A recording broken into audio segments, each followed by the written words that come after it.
Okay, dear audience, earlier we were talking about certain issues that are linked with children or issues relating to their voice. So now we'll be talking about therapy options that are available to school-age children. So what we need to do is we need to just recapitulate on what we have discussed so far. So referring to voice disorder, it's an abnormal pitch, loudness, and or vocal quality resulting from a disordered laryngeal, respiratory, and vocal tract functioning. So it's a very comprehensive definition as you may see. So it relates pitch, it relates loudness, it relates vocal quality, it relates disordered laryngeal placement, etc., respiratory issues. So these are all the reasons that are commonly found in people having voice disorders. And we talked about the incidents in the previous class, and again we can refer here that there are a lot number of children that suffer from voice disorders, and these are the most common audience that come across in the clinics where we need to make an intervention. So as you can appreciate on the slide itself, there are 2 to 4% of the caseloads. It's quite a massive number, and these children report to the clinics often and then. So let us start reading again. Who's going to help me read, Ji? Let's start. Sir मैं करती हूँ. Give it a start. Do children need voice treatment? Voice disorder persists without treatment. 59% of ENTs prefer voice therapy to surgery. Reduction of nodal size with therapy influences adult perceptions. More negative, aggressive behavior problems influences peers. Thus, So again, this is a very important slide referring to our previous lecture as well. Voice disorders क्यों जरूरी हैं भाई? सबसे पहली बात जो है वो इसलिए जरूरी है कि they won't go away without treatment. Number 1, वो आपका परमानेंट वोकल बिहेवियर बन जाता है. ईएनटी भी प्रेफर करता है थेरेपी को, और उसके अलावा बास कंडीशन ऐसी हैं जो कि वोकल अब्यूज की वजह से नोड्यूल्स बन जाते हैं, और नोड्यूल्स को जैसे कि हमने पहले जिक्र किया कि नोड्यूल की टाइप पे डिपेंड करता है कि क्या उसको वॉइस थेरेपी से ठीक करना है या उसकी सर्जरी करनी है, if you remember the previous lectures. और इसके अलावा बहुत इंपॉर्टेंट चीज़ है, थेरेपी इसलिए भी ज़रूरी है बिकॉज एडल्ट की परसेप्शन के साथ इसका बहुत ताल्लुक है. आपका वोकल बिहेवियर जो है वो आपके जो एडल्ट्स हैं उनको बड़ा सिवियरली अफेक्ट करता है. For example, if you are polite and you have low volume, तो you might get appreciation in our society. जबकि इसके बरक्स अगर आप लाउड बोलते हैं और ऊंचा बोलते हैं तो आपको खामखा एरोगेंट होने का एक जो है वो लेबल लग जाता है, because these things do influence the adult perception about what is being said by the young ones. और न सिर्फ ये बल्कि इन्फ्लुएंसेस पीयर्स द सेम. ऊंचा बोलने वाला बहन भाई अमूमन घर वालों के ऊपर रोब डाल लेता है अपने बाकी बहन भाइयों के ऊपर.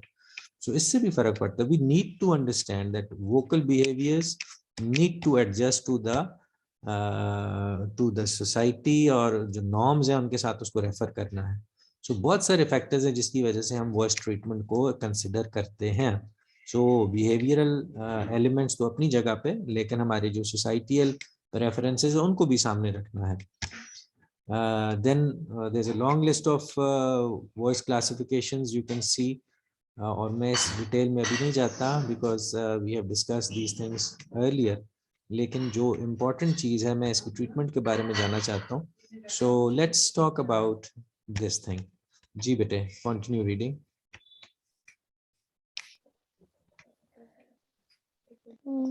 stridor, high-pitched, noisy respiration. Stridor can be inspiratory, expiratory, or biphasic. Mm, Dyspnea, difficult labored breathing. Fear and dyspnea are sign of airway obstruction or require prompt medical evaluation. So again यहाँ पर दो conditions का जिक्र किया गया, strider है और dyspnoea है. सो स्ट्राइडर इज नॉइजी रेस्पिरेशन, जबकि डिस्निया इज डिफिकल्ट और लेबर्ड ब्रीदिंग. दोनों केसेस के अंदर आपको हो सकता है कि कोई इमरजेंसी इंटरवेंशन की जरूरत पड़ जाए, लेकिन anyways these are vital science that need to be understood. बाज़ औक़ात टीचर्स को या केयर गिवर्स को इस बात की समझ नहीं होती and they might mess it up. So these are emergency situation जिनको भी देखने की ज़रूरत है। होर्सनेस के बारे में हम लोग जानते हैं कि होर्सनेस इज वन की एलिमेंट जो कि कॉमनली ऑब्जर्व किया जाता है after the case of a flu and etcetera. So hoarseness के बारे में वी हैव लर्न अर्लियर, और this is one situation you can सी कि एक तरफ आपको नॉर्मल वोकल फोल्ड नजर आ रहे हैं, और नॉर्मल वोकल फोल्ड्स आप जैसा कि देख रहे हैं कि फ्रंट और बैक से you can appreciate them. So vocal folds के अगर अंदर इन्फ्लेमेशन हो जाएगी तो उसकी इन्फ्लेमेशन की वजह से वोकल कॉर्ड की एडजस्टमेंट जो है वो मिड लाइन में नहीं होगी, which lead to some vocal issues। जैसे कि आपको इस स्लाइड के अंदर देखा जा सकता है कि there are nodules। ये यहाँ पर आपको स्लाइड के ऊपर नोड्यूल्स नजर आ रहे हैं। अब ये नोड्यूल्स होने की वजह से इन वोकल कॉर्ड्स की जो मूवमेंट है वो somehow compromise हो जाएगी, एडक्शन का प्रोसेस मुतासिर होगा, और the child might not be able to produce a good quality of voice। So ये hoarseness or nodules are the common elements which are linked to children। So getting back to our own agenda, हमारा agenda आज का था कि हम बच्चों की treatment के बारे में बात करना चाहते हैं। That's why I am rushing these things a bit. So our next slide is more linked to this topic. So let's talk about this treatment objectives। So like any other therapy, this intervention needs to have certain objectives, and this include increase hygiene awareness, increase general awareness of voice, reduce laryngeal tension, improve production respiratory, laryngeal and supralaryngeal। These are the key objectives for any voice treatment। लेकिन यहाँ पर जब बच्चों के हवाले से बात की जाएगी तो आपने देखा कि अवेयरनेस का लफ्ज जो है वो बार बार इस्तेमाल हो रहा है, because the child remains unaware due to his early age. उसकी उम्र कम है, उसका एक्सपीरियंस कम है। सो उसको अवेयर करना जो है वो प्राइमरी मकसद हो सकता है, जिसके अंदर हाइजीन, जैसे कि आपको पता है कि hygiene is how he can maintain his health, how he can maintain the oral motor mechanism, अपने vocal cords का कैसे ख्याल रख सकता है। बिल्कुल इसी तरीके से वॉइस क्या है, कहाँ सही है कहाँ खराब है, लेरेंजियल टेंशन को कैसे रिड्यूस करना है, कैसे उसमें कम एक्सर्ट करके बोलना है एफिशिएंसी के साथ। तो एफिशिएंसी की ट्रेनिंग उसको करानी पड़ेगी, जिसकी वजह से उसका रिड्यूस लेरेंजियल टेंशन हो जाएगी। और प्रोडक्शन को आपने इम्प्रूव इस तरीके से करना है कि उसकी प्रोडक्शन जो है वो रिस्पायरेटरी सपोर्ट के साथ हो, लेरेंजियल सपोर्ट के साथ हो, और सुप्रालेरेंजियल एलिमेंट्स उसके अंदर कंट्रीब्यूट करें। सो हमें ये सारी चीज़ें उस बच्चे को एजुकेट करनी है, और इसमें the first thing that is the key is to increase the vocal hygiene. और इस हाइजीन को इम्प्रूव करने के लिए this slide will help you कि हाइजीन अवेयरनेस, प्रोफिशिएंसी क्या है कि use non abusive vocal practices in everyday speaking situation. Okay, जरा मुझे अब ये बताएं, इसको पिछले लेक्चर के साथ रिलेट करें। What behaviours can you see here, what are the behaviours that you can see here hygiene awareness के बारे में? जी बताइए।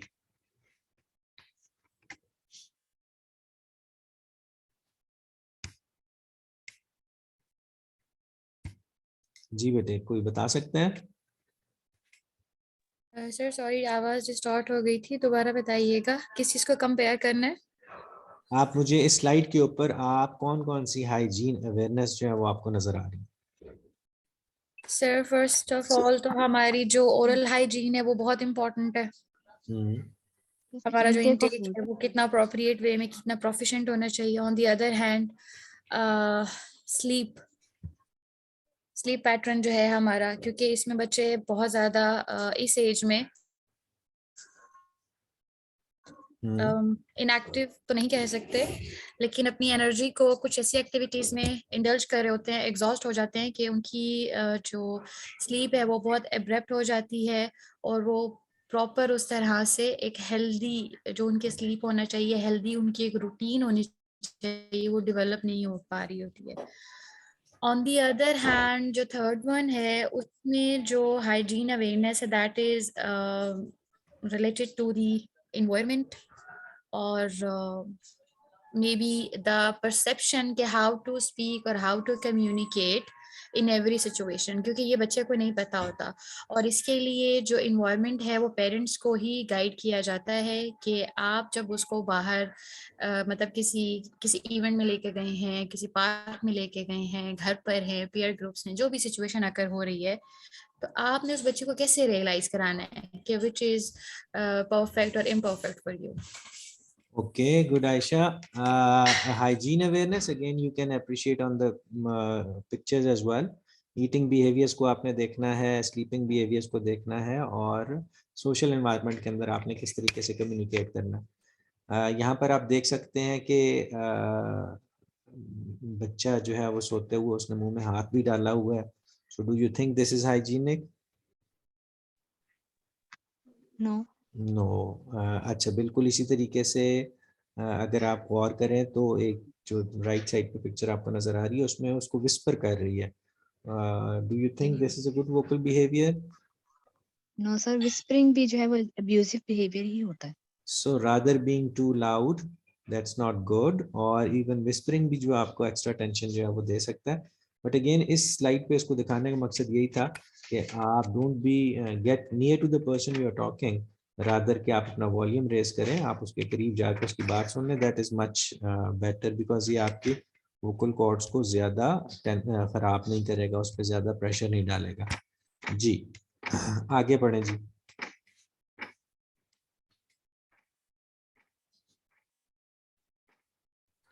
Objectives हैं identify characteristics of atypical voices, for instance breathy, harsh, low aphonic episodes, pitch breaks. Identify and describe how the voice should sound. Identify behaviors that cause voice problems. Role play alternative behaviors to vocally abusive practices. Use alternative behaviors to yelling and screaming in everyday situations. So these should be the goals. Ji sir, please.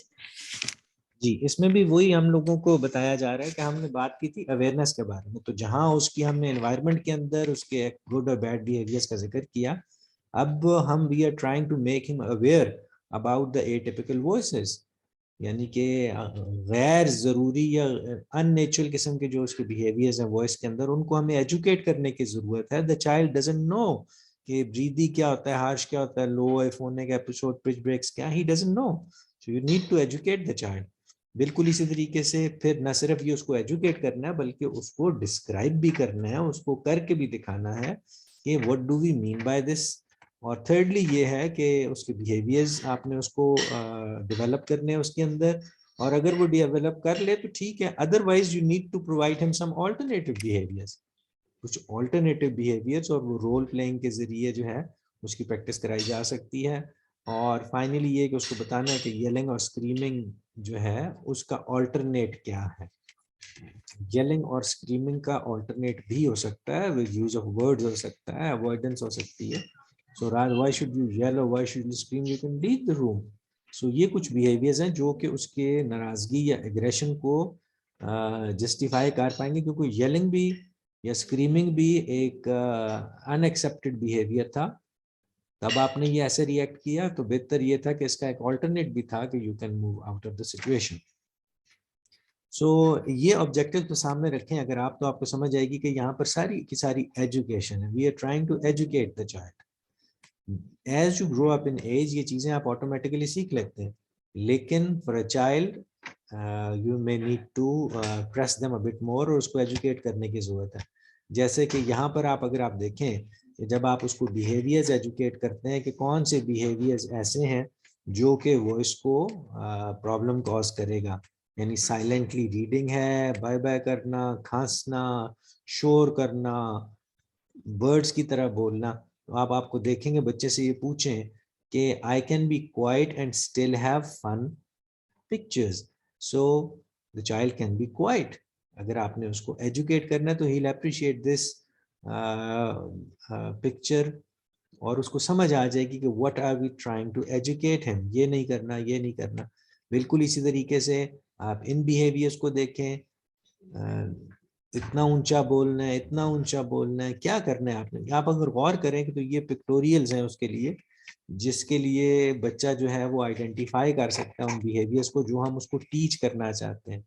Remember, for a child, you may need to have a detailed kind of presentation for him ताकि वो उस चीज को समझ सके. Children का issue ये है कि they are not understanding what we want them to do. इसीलिए तो वो उसको abuse कर रहे थे. लेकिन इस किस्म की वर्कशीट जो है वो आपको हेल्प आउट कर सकती हैं कि what are good behaviors and what are bad behaviors. Likewise, आप अगर इस स्लाइड को देखें गौर से कि don't be an animal, don't sound like a machine. So हम उस बच्चे से पूछेंगे कि क्या तुम्हारी आवाज ऐसी है, ऐसी है, ऐसी है. What do you want to become? So the child need to understand कि मेरी आवाज ऊंची है, कम है, ज्यादा है, ताकि वो अपनी आवाज को किसी एक इस कैरेक्टर के साथ जो है वो रिलेट कर सके. जैसे ही वो अपनी आवाज को किसी के साथ रिलेट करेगा, उसकी अंडरस्टैंडिंग डेवलप होती चली जाएगी और उसको पता चल जाएगा कि कौन से ऐसे नॉन स्पीच बिहेवियर्स हैं जो वो अडॉप्ट करता है और जो उसने छोड़ने हैं. फॉर एग्जांपल, बच्चे मोटरसाइकिल बहुत चलाते हैं, गाड़ियां बहुत चलाते हैं, ओरली छिक छिक ट्रेन की. लिहाजा उसको एजुकेट करना है कि ये सारी की सारी चीजें वोकल अब्यूजिव बिहेवियर्स हैं और इनको अवॉइड किया जाना चाहिए. So let's move on to hygiene therapy. अब हाइजीन थेरेपी जो बून ने डिटरमिन की थी वो थी एजुकेशन.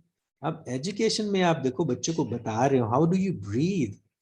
आप ओरल ब्रीदर हो, आप नेजल ब्रीदर हो, वो जो एयर है वो जाती किधर है, फिर आप बोलते किधर हो, स्ट्रेस किस जगह पर आती है, दर्द कहाँ पर होता है, आपको इस जगह पे दर्द होता है जब आप स्ट्रेस करते हैं.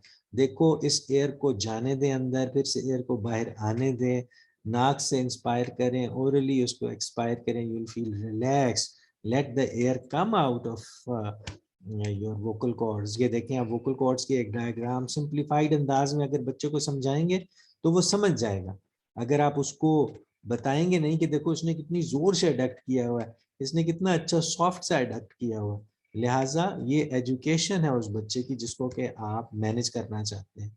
बिल्कुल इसी तरीके से बून ने बताया ये वोकल बिहेवियर्स हैं, अगर ऐसे करोगे तो नोड्यूल्स बन जाएंगे, ऐसे करोगे तो नोड्यूल्स बन जाएंगे. देख रहे हो आप नोड्यूल्स बनते जा रहे हैं.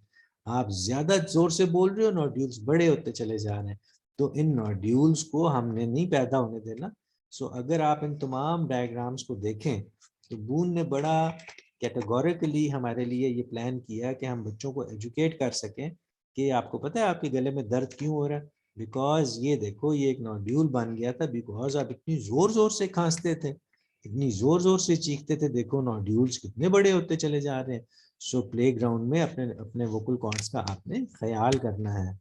फिर इसी तरीके से उसको और बिहेवियर्स बताएं, और बिहेवियर्स बताएं. देखें कितना अच्छा बिहेवियर है, कोई वोकल नोड्यूल इसका नहीं बना. देखा आपने कितना आराम से ये लोग एक दूसरे को बाय बाय कर रहे हैं, चीख नहीं रहे, इसलिए इसके नोड्यूल्स कोई नहीं बने. ठीक है. So rather of saying bang with a mouth, आपकी गन के अंदर से आवाज आ रही है तो आपको बैंग नहीं करना पड़ रहा. लिहाजा नतीजा ये निकला कि आपकी आवाज बच गई और नोड्यूल जो है वो डेवलप ना हो पाए. So we are trying to educate him कि कौन कौन सी एक्टिविटीज करने से वोकल कॉर्ड्स को नोड्यूल्स बनते हैं, कौन से नहीं बनते, so that the child is basically getting the message in pictorial form. जी बेटे आगे बढ़ें.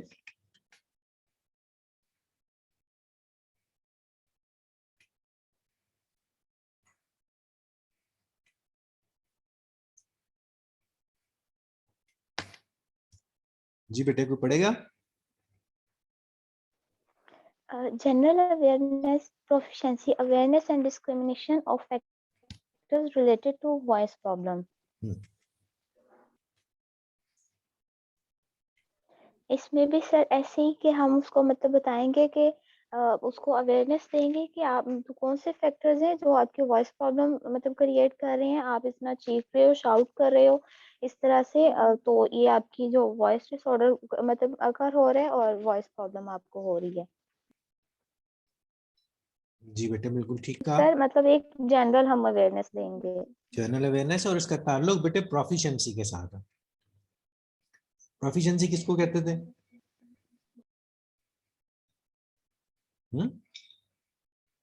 प्रोफिशिएंसी का लफ्ज हमने कहा इस्तेमाल किया था.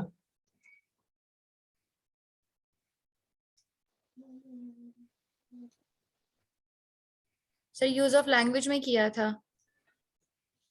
तो वॉइस की प्रोफिशिएंसी क्या होगी? इफेक्टिव यूज है, इफेक्टिव यूज, मैक्सिमम यूज, कि आप अपनी आवाज को किस तरीके से सबसे बेहतरीन अंदाज में इस्तेमाल कर सकते हो, प्रोफिशिएंटली, अकल के साथ, सलीके के साथ, इफेक्टिव अंदाज में। How proficient you are in your voice, आप अपनी आवाज को कैसे यूटिलाइज कर सकते हो। तो ये भी एक अवेयरनेस की फॉर्म है। और इसके अंदर हम बच्चों को क्या करते हैं, इसके अंदर हम ये वाले ऑब्जेक्टिव्स हैं हमारे कि increase motivation, identify physical behaviours that contribute to inappropriate voicing, educate करें बच्चों को कि आपका पोस्चर, आपकी ब्रीदिंग, आपकी मस्कुलर टेंशन, ये सारी की सारी चीजें आपकी इफेक्टिवनेस को, एफिशिएंसी को मुतासर करते हैं। आपका लाइफस्टाइल जो है वो आपकी आवाज को मुतासर करता है, जैसे नॉइजी इन्वायरमेंट है, स्लीपिंग ईटिंग हैबिट्स है, एयर पोल्यूशन है। Identify interpersonal behaviours that contribute, जैसे बहुत ज्यादा बातें करना, अपनी आवाज ना देख, अपनी आवाज के बारे में फिक्र ना करना, फीडबैक पे ध्यान ना देना। लोग बोलते ही रहते हैं, सुनते रहेंगे, so you need to listen as well. Identify target pitch, loudness and rate, आपको पता लगाना, बच्चों को ये बताना है कि आपकी टारगेट पिच क्या होगी, लाउडनेस लेवल, रेट क्या होगा। और सबसे इंपॉर्टेंट चीज है कि डिस्क्रिमिनेट करना है कि व्हाट इज आवर टारगेट और व्हाट इज अब्यूज। अगर ये दोनों चीजें भी हमने बच्चे को दिखा दी या बता दी तो उसके नतीजे में उसका रिस्पॉन्स जो है वो पहले से बेहतर होगा। बेटे अगर इन स्लाइड्स को मैं सम अप करूँ ना तो आपको ये बात समझाना मकसद है कि बच्चे की काउंसलिंग, बच्चे की therapy is rather different than as compare to adults. उनके लिए तो बड़ा कन्वीनियंट था, आप तुमको डायलॉग की फॉर्म में भी बता देंगे तो वो समझ जाएंगे, लेकिन बच्चा due to his limited vocabulary and experience and intellect, उसकी जो पर्सनैलिटी है वो बड़ी इजीली अफेक्ट हो सकती है एनवायरनमेंट से, फिजिकल एनवायरनमेंट से, इमोशनल एनवायरनमेंट से, लोगों के बिहेवियर से, एग्रेशन से, टेंशन से। लिहाजा बच्चे को जिस कदर आप एजुकेट कर पाएंगे वो बच्चा उतना ही अच्छा जो है अपनी वॉइस को यूटिलाइज कर पाएगा। And since we are talking to about children having voice issues, तो ये सारे के सारे आपने काम करने हैं उनके लिए कि उनको इंटरपर्सनल बिहेवियर्स के बारे में बताएं कि लोगों से बात कैसे करनी है। कुछ ऐसी बातें बताएं उसको कि कहाँ कहाँ आपकी आवाज मुतासर हो सकती है, शोर वाली जगह पर, ईटिंग हैबिट्स की वजह से, पोल्यूशन की वजह से। सो ये सारी की सारी अगर हमारे पास इनके फ्लैश कार्ड्स बने हुए तब भी बहुत अच्छी बात है। आप इनके बना लें, पिक्टोरियल्स बना लें, बहुत अच्छी बात है। कंप्यूटर पे उनको दिखा दें, बहुत अच्छी बात है। कोई एप्स की सूरत में उनके साथ शेयर कर लें, बहुत अच्छी बात है। लेकिन द रीजन बिहाइंड कि let the child understand what is the target that we are putting in front of him, और उसने अचीव क्या करना है। क्योंकि अमूमन बच्चों को ये भी इशू होता है कि उन्हें समझ नहीं आती कि जी what is being expected out of us. अब जैसे कि इस स्लाइड को अगर आप देखें तो हम बच्चे को कहते हैं कि आइडेंटिफाई टारगेट पिच। जैसे जी pretend you have a voice house, now this is a voice house, your highest voice is in the attic, इस जगह पर आपकी सबसे ऊंची आवाज है। Lowest voice is in the basement, यहाँ पर सबसे लो है। और रेगुलर जो है वो मिडिल में है।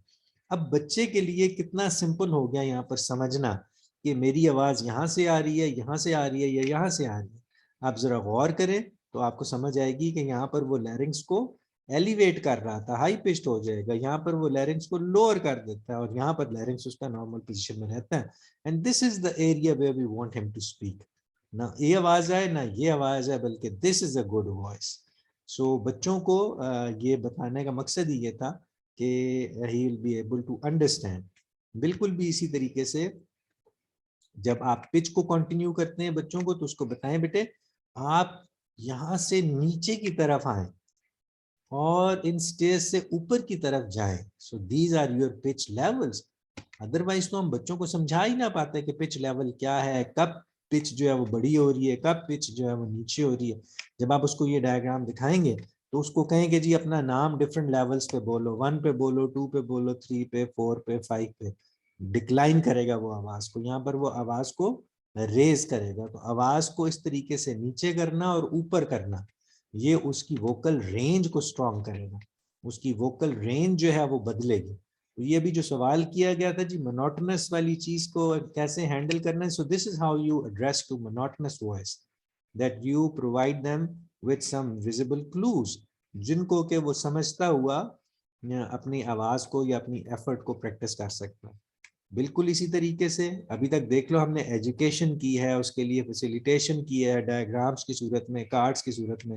अब यहाँ पर आप देखें प्रोफिशिएंसी में एक और बहुत इंपॉर्टेंट चीज है, apply relaxation strategies for optimal use of vocal mechanism. Now this person is relaxed, he is relax, इसके वोकल कॉर्ड्स रिलैक्स्ड है वगैरह वगैरह।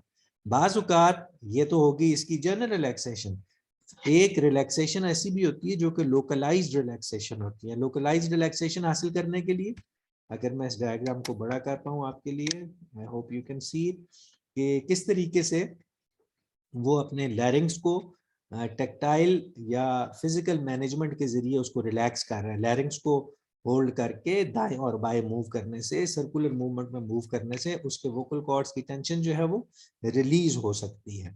सो thumb on one side, tall finger on the other side, और ये जो आपकी इंडेक्स फिंगर है ये आपके लैरिंग्स के नॉच को जो है वो ऊपर नीचे दाएं बाएं करने के लिए इस्तेमाल होती है। लिहाजा इससे भी जो फिजिकल टेंशन थी आपके वोकल कॉर्ड्स की वो रिड्यूस हो सकती है।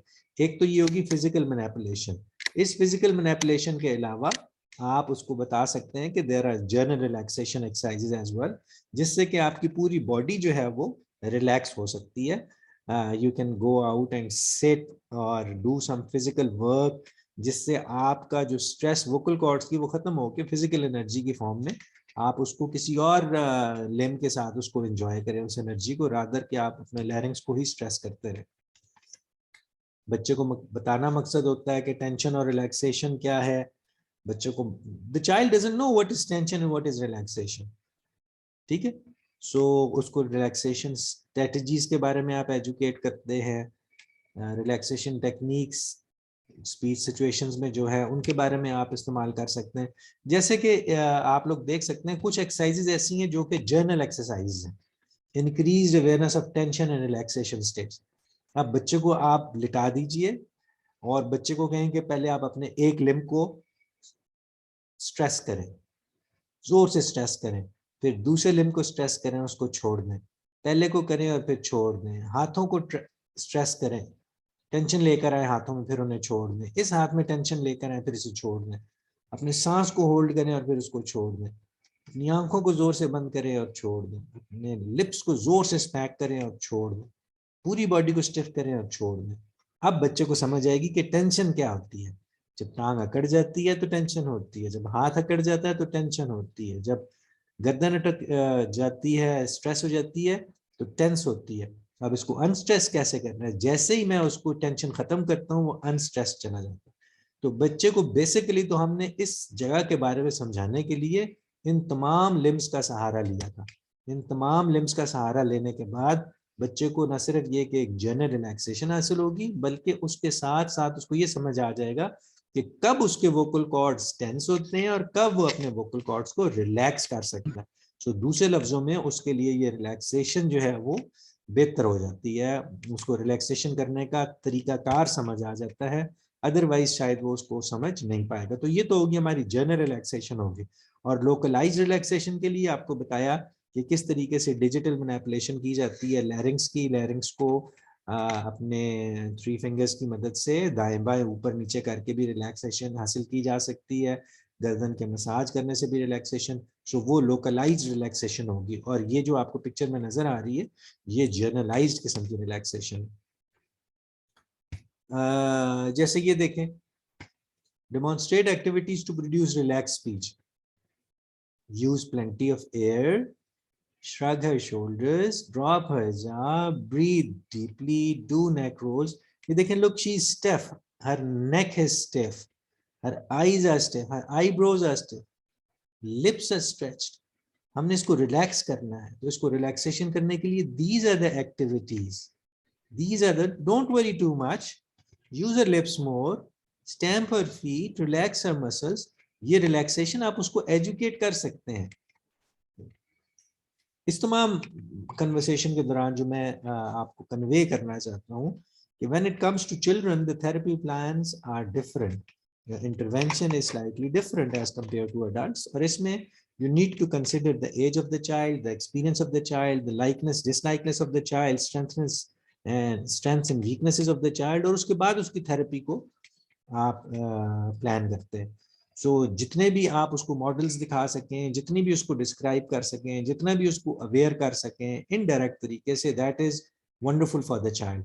लेकिन जो ट्रेडिशनल सिस्टम है उससे थोड़ा सा आपने हटना है. सिर्फ एजुकेशन ही काफी नहीं है, बल्कि आपने उसको करके भी दिखाना है. आपने रीमीडिएट भी करना है, जैसे एक लफ्ज हमसे पूछा गया, रीमीडिएट भी करना है, यानी उसको करके भी दिखाना है, उसको तरीकाकार भी बताना है. देखो कितना आसान था कि एक बच्चे को आप बताते हैं कि आप सांस ले लो, आप इजी हो जाओ, आप स्माइल करो. But the child doesn't understand why should he smile. वो ईज कैसे करते हैं, टेंशन कैसे रिलैक्स करते हैं, उसको करके दिखाएं. Give him an example of a doll. उसको आप जमीन पे लिटाएं और उससे कहो कि अपने मुट्ठी को जोर से बंद करो, इसको टेंशन कहते हैं. अब आपकी मुट्ठी में टेंशन आ गई है, अब इस टेंशन को खत्म करना है, अपने हाथ को छोड़ दो मुट्ठी, आपकी टेंशन खत्म हो गई. अपनी टांग को टाइट कर लो, टांग में टेंशन आ गई, टांग को छोड़ दो, टेंशन खत्म हो गई.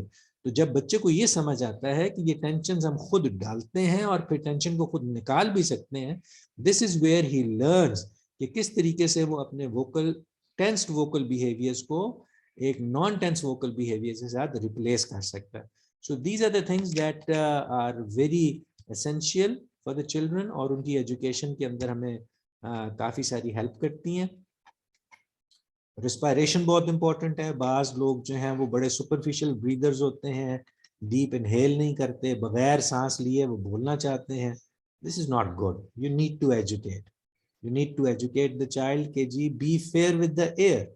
जो अप्रोप्रिएट रिस्पायरेशन है वो बहुत जरूरी है स्पीच के लिए.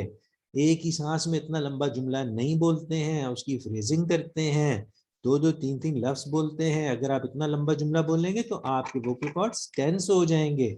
अगर आप इतना छोटे छोटे जुमले बोलोगे तो वोकल कॉर्ड टेंस भी नहीं रहेंगे, रिलैक्स रहेंगे, और आप उसको ज्यादा अच्छे तरीके से एंजॉय कर सकेंगे. उसी तरीके से जैसे कि आप ये समझा करो कि मैं फोन पे बात कर रहा हूँ. फोन पे कभी आप बोलते हैं, कभी दूसरी साइड वाला बोलते हैं, कभी आप बोलते हैं, कभी. सो इसका मतलब क्या हुआ, टर्न टेकिंग. बच्चों को एजुकेट करें, बच्चों को सुनने की आदत भी डालें. सो वो बच्चे जो कि सिर्फ एक्सट्रोवर्ट हैं और बोलना ही चाहते हैं, वो अपने वोकल कॉर्ड्स को ज्यादा स्ट्रेस कर रहे हैं. रादर आप उन्हें एजुकेट करें कि टर्न टेकिंग होनी चाहिए, बारी बारी बोलते हैं बेटे, और सांस लेकर बोलते हैं, छोटे छोटे जुमले बोलते हैं, उससे आपकी बात ज्यादा अच्छी समझी जाती है. Educate the child, educate the child. और फिर उसको बताएं कि इनहेलेशन कैसे करनी है, एक्सहेलेशन कैसे करनी है, एक्सेट्रा. ये कुछ एक्टिविटीज हैं जो बच्चों को ब्रीदिंग ब्लोइंग एक्टिविटीज करा सकते हैं, ताकि उन्हें समझ आए कि किस तरीके से एयर को बाहर निकालना है जब वो बोलते हैं, etcetera. So I would like to conclude it here. अगर आपका इसके बारे में कोई क्वेश्चन है, प्लीज तो you may ask.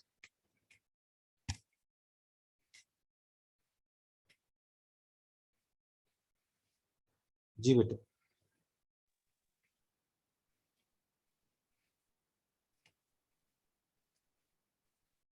Do we have any questions? Sir simply इसमें बस यही ऐड तो खैर नहीं करना, इसको कंफर्म ही करना था कि जो प्रीवियस वाला लेक्चर था उस